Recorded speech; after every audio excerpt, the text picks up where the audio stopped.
Welcome to Reformed Thinking. Glad to be here. So, I want you to imagine the most authoritative CEO on earth, someone who commands trillions of dollars and oversees this massive global empire. Right, a total titan of industry. Yeah.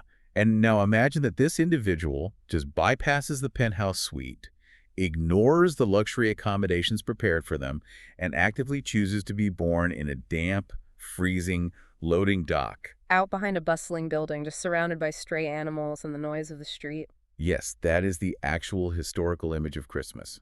But over the centuries, we have sort of paved over that gritty reality with marble and silver stars. We really have. We have sanitized the historical site so much that the initial shock of the event is, it's entirely lost on us. It is the absolute definition of an unpolished reality that humanity has tried to polish up. Definitely. When you look at how human beings treat historical sites of religious or cultural meaning, the immediate instinct is to build a shrine. Right. We want to domesticate the wildness of history. Yeah, we sweep up the dirt, we put in favorable lighting, and we remove anything that offends modern sensibilities. But in doing so, we strip away the actual context that gives the event its meaning in the first place. So today, for this deep dive, we are taking an imaginative historical walk back to Bethlehem. Not the Bethlehem you might see on a tourist brochure today, but the raw, ancient reality of the manger. And our guide for this is a famous December 1854 source text by Charles Spurgeon. Which is such a fantastic text.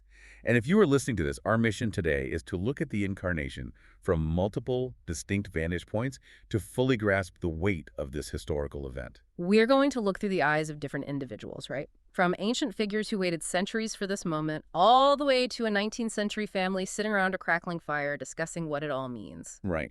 And the source material draws a sharp contrast right from the start, which sets the theological framework for everything else we will discuss today. It does. It points out that if you were to visit Bethlehem in the 19th century, and I mean, this holds true even now, you would find a tourist version of the site. Oh, totally. Yeah. You would walk on marble floors. You would look at silver stars set into the ground to mark specific spots. And you would see all sorts of superstitious decorations hung up by various groups over the centuries. It paints a picture that is far removed from the actual biblical account of a working stable. It is like putting velvet ropes around a gritty construction zone. That is a great way to put it. When you dress up a working stable with marble and gold lamps, it completely hides the reality of the work that happened there. It covers up the dirt, the smell of the animals, the absolute poverty of the situation. You lose the shock of what actually took place. A stable in the ancient Near East was not some quiet rustic barn out in a peaceful meadow. No, it was chaotic, it was loud, and it was undeniably filthy. Right. When we put a velvet rope around it, we are basically telling our brains that this was a royal event disguised as a humble one, rather than an event that truly touched the very bottom of human existence. That framing gets right to the core of the theological issue here. The incarnation requires no tawdry decorations to make it significant, does it? Not at all. The bare facts of the Word made flesh stand on their own authority. Yeah. When you strip away the marble and the silver stars, you are left with the staggering reality of the Creator entering His creation in the most vulnerable way possible. The theological weight of that event does not need gold trim. In fact, the gold trim kind of distracts from the doctrine, It absolutely does. The entire point is that the divine nature united with human nature in a state of supreme humiliation. To cover that humiliation with post-dated luxury is to miss the central thrust of the gospel narrative entirely. So to see Bethlehem clearly, we need to bypass those marble floors and look through the eyes of those who actually waited centuries for it to happen. Right, which brings us to the first part of the text. Yeah, the source brings in 5 imaginative companions to help us see the manger with fresh eyes. And the first companion is an aged Jew, specifically named Simeon. Oh, Simeon, yes. The text pictures him holding the baby, seeing the fulfillment of all these ancient promises. He looks at this infant and sees the antitype of all the mystic symbols of the laws of Moses. Which is a massive theological concept. It is. And for those listening who might not be familiar with that specific theological term, think of a type as a shadow or a preliminary sketch. The antitype is the final, full-color masterpiece that the sketch was pointing to all along. That is a brilliant analogy. Simeon looks at a baby and sees the masterpiece. Yeah, so when Simeon holds that child, he is not looking at a mere newborn, is he? No, he is looking at the culmination of a covenant that stretches back thousands of years.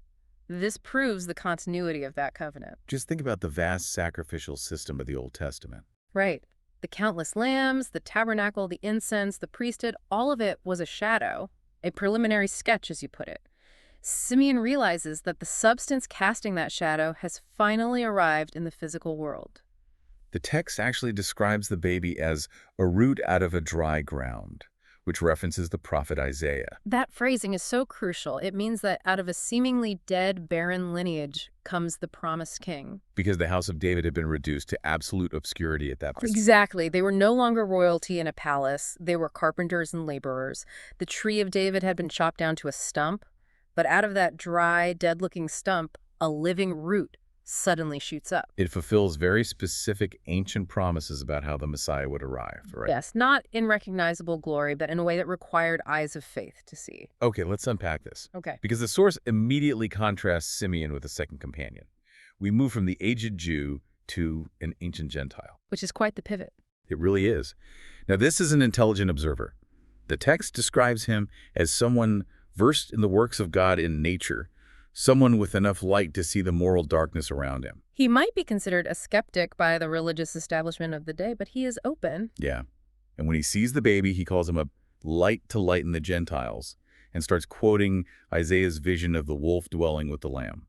This seems like a massive shift in perspective from the highly specific covenantal view of Simeon. It does. It feels like the scope just blew wide open. Well, if we connect this to the bigger picture, we are seeing a massive redemptive shift occurring right here at the manger. For centuries, the special revelation of God was largely concentrated within the nation of Israel. Right. The covenants, the law, the prophets, these were entrusted to the Jewish people. But the source notes that when the house of Jacob rejected the gospel, God turned his face to the nations. This baby is not just a localized deliverer meant to throw off Roman occupation for a single ethnic group. No, his birth initiates a global expansion of grace. Yeah, the Gentile observer recognizing this signifies that the barriers are coming down. The vision of the wolf dwelling with the lamb from Isaiah is a picture of total reconciliation, not just in nature, but among humanity. The dividing wall of hostility is being abolished right there in the feeding trough. Yes. And the source even details a specific geographic route to illustrate this shift in the centuries that followed. It talks about Paul and Barnabas leaving Antioch and moving northwest, pushing the message outward to the nations. The text specifically highlights that trajectory. Moving up through Asia Minor, crossing over into Macedonia, pushing into Europe, and eventually reaching the shores of Britain. It is a very deliberate path that Spurgeon traces out. The text is highly specific about that trajectory. Antioch is north of Jerusalem, and from there, the movement is consistently northwest.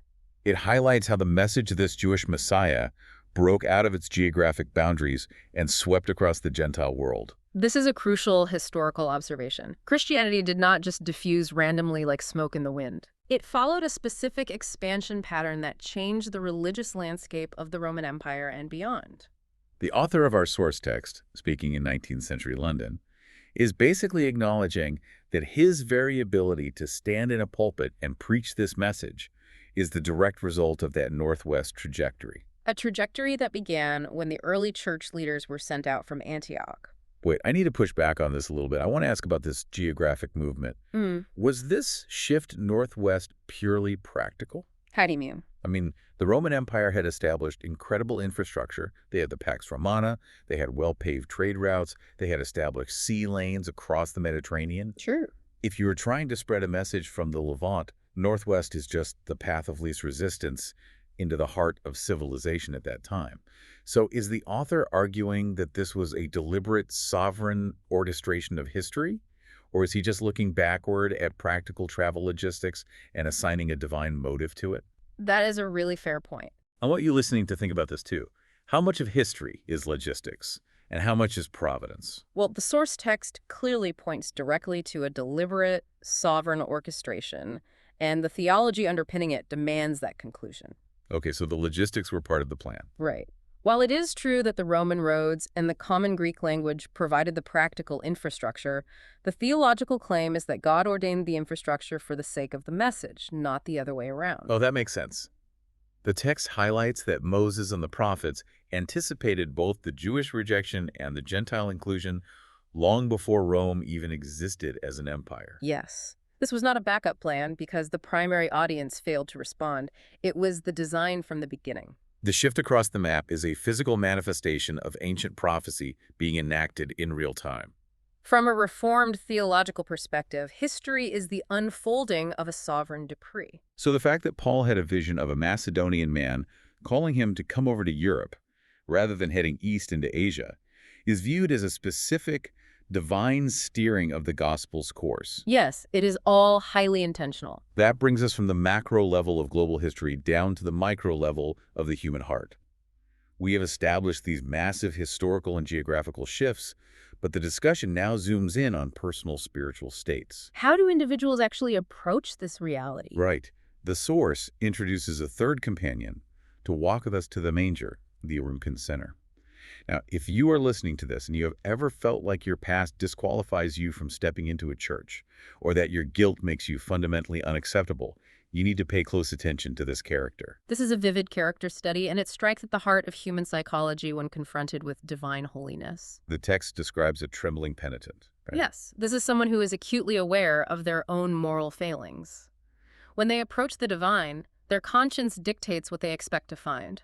They expect to find flaming swords guarding the way. Which is a direct reference to the book of Genesis. Exactly, where cherubim with flaming swords were stationed at the edge of Eden to block fallen humanity from returning to the true of life.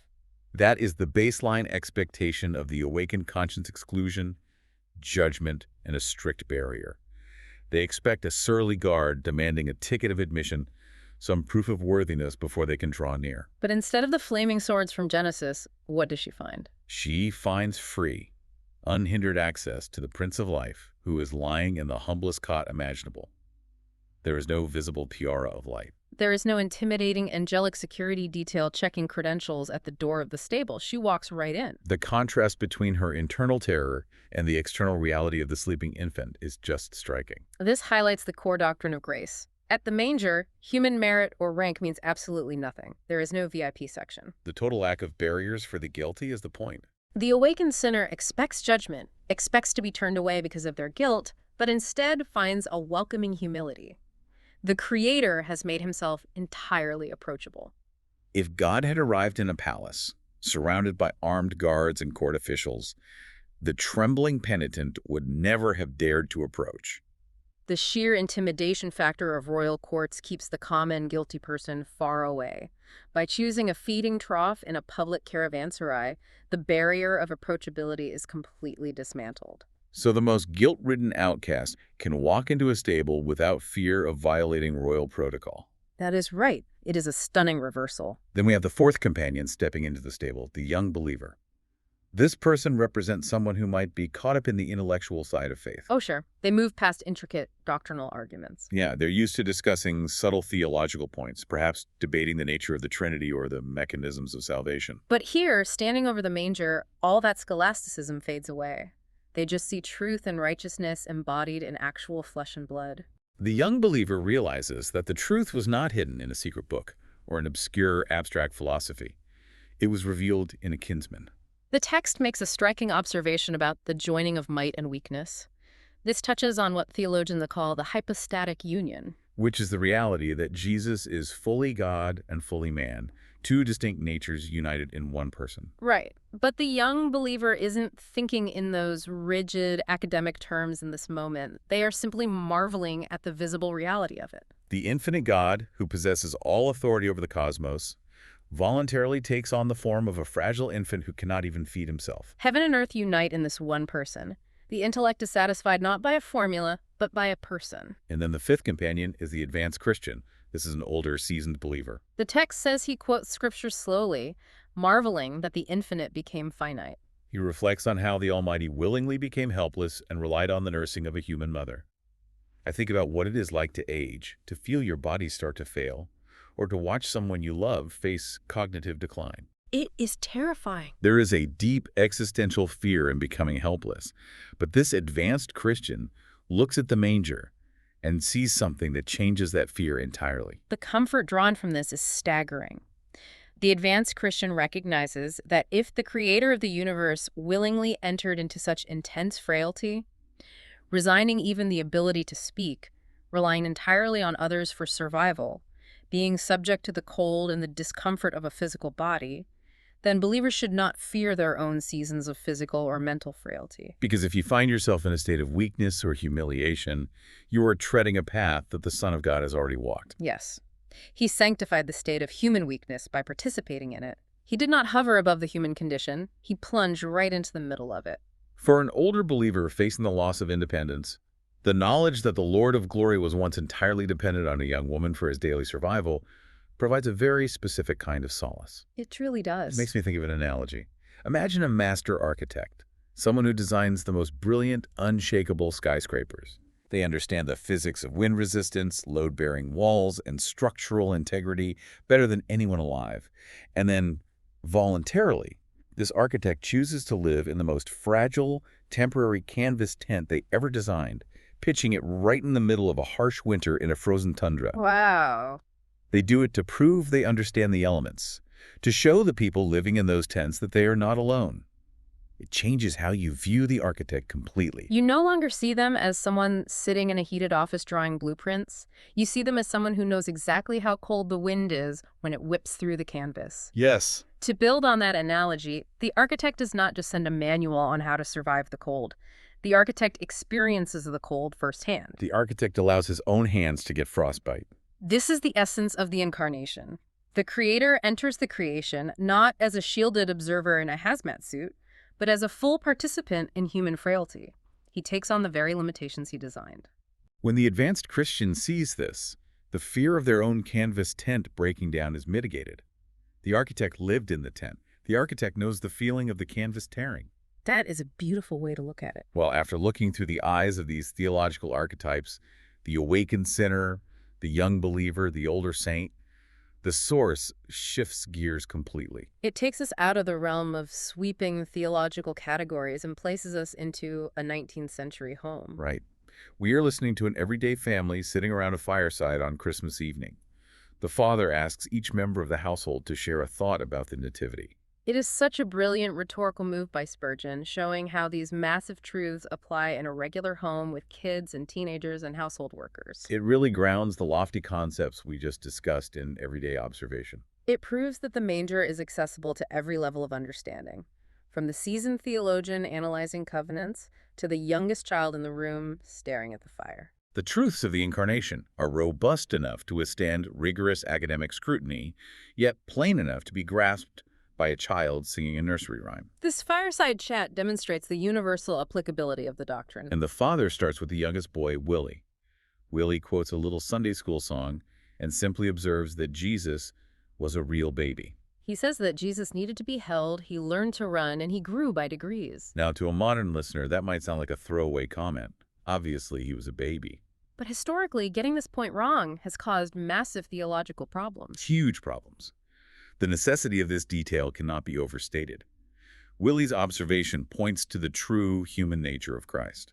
In the early centuries of the church, there was a significant error known as Docetism, which argued that Jesus only seemed to be human, that his physical body was just an illusion or a phantasm. The idea was that physical matter was inherently corrupt, so God could not truly take on a physical body. Right. But Reformed theology insists on the absolute reality of his human nature. He was not a myth. He was not an idol that appeared fully formed out of the sky. He experienced every single stage of human physical growth. Yeah. He had to learn to walk. He had to learn to speak. His muscles had to develop. If he did not assume a true human nature, he could not redeem human nature. As the early church father Gregory of Nazianzus said, that which he has not assumed, he has not healed. Willie's simple observation about the reality of the baby's growth is actually the linchpin of Orthodox Christology. It is amazing how a child sees that so clearly. Then the father moves to John, the older boy. John is a bit more analytical. He is thinking about the logistics of the situation. He points out the lack of comforts. He wonders about the disturbance of the animals, the horses, the cows, the camels constantly making noise and moving around. He finds it shocking that a king had to live in a stable. It bothers his sense of order and propriety. What's fascinating here is how poverty acts as a foil for divine dignity. The father responds to John by noting that Jesus was the only king born as a king in a stable. Usually, if a royal figure is associated with a lowly place, It is because he has been exiled, or he's fleeing a coup, or he has been dethroned by a rival faction. Right, they start in a palace and end up in a cave. But here, the king bypasses palaces entirely to cast his lot with the lowest class from the very first breath. The poverty highlights the majesty, because the majesty does not rely on external trappings. He did not need a crown to be royal. This stark contrast between his inherent worth and his external circumstances forces the observer to reckon with a kingdom that is not of this world. Here's where it gets really interesting.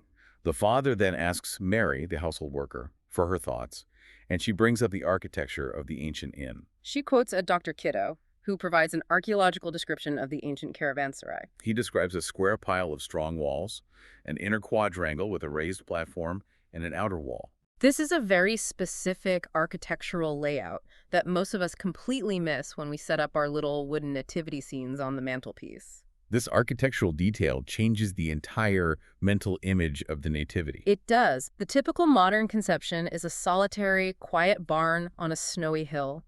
But a caravanserai was a bustling, fortified guest house for caravans. The raised platform in the inner quadrangle was where the standard travelers would lodge. They would sleep there, keeping an eye on their goods. But the stable was essentially an avenue below that raised platform, situated between the lodging apartments and the outer protective wall. It was the stalls where the lowest workers, the muleteers, the servants who tended the animals, sought shelter from bad weather. It was the absolute lowest rung of the facility. Yes. So if you're listening, try to visualize this. Think about a modern equivalent. Is it like the difference between a luxury hotel lobby and a dusty loading dock in the back alley? That is a very apt comparison. The lobby is where the guests go. It is warm, it is well lit, there is staff to help you. And the loading dock out back is where the trash compactors are, where the delivery trucks idle, where it smells like exhaust and damp cardboard. The loading dock analogy captures the functional reality perfectly, though we must add the element of livestock. A loading dock is utilitarian and often unpleasant. The raised platform is the lobby crowded, perhaps, filled with noise and travelers from all over the region, but meant for paying guests. Right, and the area where Mary and Joseph found themselves was the equivalent of that loading dock. It was the service entrance, the place for beasts of burden and the laborers who tended them. It would have smelled heavily of manure, sweat, and wet animal hair. The king of the universe literally occupied the lowest worker's apartment. He entered society at the absolute bottom rung. He did not even get a spot in the crowded lobby. He was relegated to the space reserved for the animals and the lowest class of laborers. It's just incredible to think about. This family discussion then moves from Christ's physical surroundings to his internal nature. The father asks his little daughter for her thought, and she says, "He never did anything wrong." Now that sounds like a typical child's view of being good, just don't break the rules. But theologically, there is a massive concept lurking right behind that simple sentence. This brings us to the concept of active obedience, which is a cornerstone of Reformed theology. The father expands on her thought by contrasting our internal lives with Christ's. We might hide guilty thoughts, or we might fail in our duties even if we do not commit a visible crime. We might obey the letter of the law while our hearts are full of resentment, but Jesus was the spotless lamb. The concept of active obedience means that Christ did not just passively avoid sinning. He actively fulfilled every requirement of the moral law. His delight was entirely in the law of God. To use an analogy, avoiding sin is like keeping your bank account from going into the negative. You have zero debt, but you also have zero wealth. Ah, I see. Active obedience means Christ deposited infinite righteousness into the account. Spot on. He perfectly loved God with all his heart, soul, mind, and strength, and loved his neighbor as himself every second of his life. The manger was the starting line for that perfect record of obedience, which would eventually be credited to the awakened sinner we talked about earlier. It is a beautiful theological chain. Next is Fred, the teenager who just came back from boarding school. He is a bit older, studying philosophy and history. His response is short but striking. He says, "That child had a wonderful mind." When I hear that, I think of intelligence, maybe someone who is good at math or can memorize long poems. Same here. But the text is getting at something far more substantial than just a high IQ. To have a wonderful mind, in the context of this theological framework, means having a mind that is pure light. The father unpacks this by saying Christ's mind was completely free from prejudice. Think about how we form our opinions and our worldview. From the moment we are born, we are influenced by our background, our parents, our peers, our cultural moment, our limited experiences. Our minds are warped by our environment. We borrow ideas to form a judgment. We look through the tinted glasses of our specific era. Christ never had to do that. His understanding was unwarped, completely clear, and inherently true. He did not need to be educated out of cultural biases. When he looked at a person, he did not see them through the lens of first-century Jewish prejudices regarding Samaritans or Romans. He saw them with absolute, unclouded, divine clarity. His mind was not a sponge soaking up the dirty water of human culture. It was a fountain producing pure truth. Then we get to the parents. We have heard from the children, from the teenager, from the household worker. Now the mother speaks, and she offers a very pensive, almost melancholy realization. She imagines the lovely child in the manger, the peaceful face of the infant. But then she sighs, realizing that this same child will eventually be overwhelmed with anguish. She notes that his visage will be marred more than any other man. It is a sudden, sharp turn from the joy of birth to the reality of suffering. The mother connects the cradle to the cross.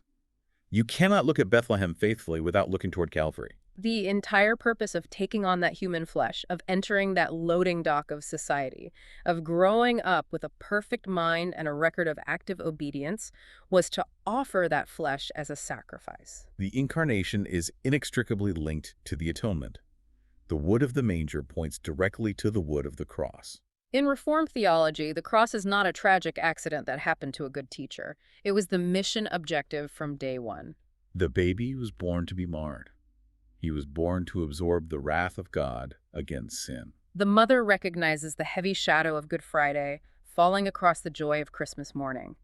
The physical body that Mary wrapped in swaddling clothes would one day be wrapped in burial shrouds. The father then provides the closing thought for the family, moving from the marred visage that the mother brought up to a vision of universal rule. He says those tiny hands will grasp a universal scepter, those little feet will crush the serpent's head, and that infant tongue will pronounce the final judgments of heaven. It is this massive crescendo.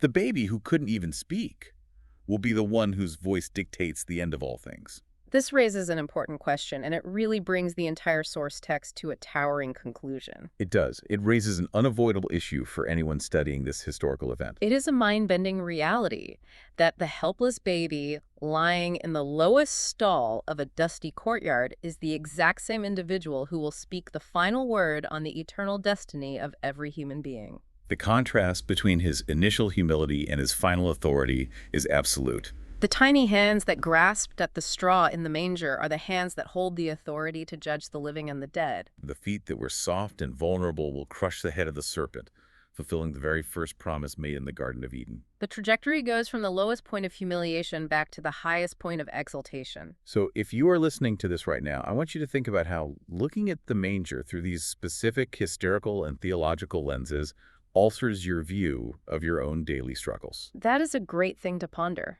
When you consider the sheer scale of what happened in that gritty, unpolished stable, the creator of the universe stepping into the loading dock of humanity, it shifts your perspective on your own frailties and fears. It proves that the divine is not afraid of the dirt of human existence. Exactly. Keep that image in your mind, the unwarped mind, the perfect obedience, the architect living in the freezing tent. It is a lot to think about. It really is. Thank you for joining us on this deep dive.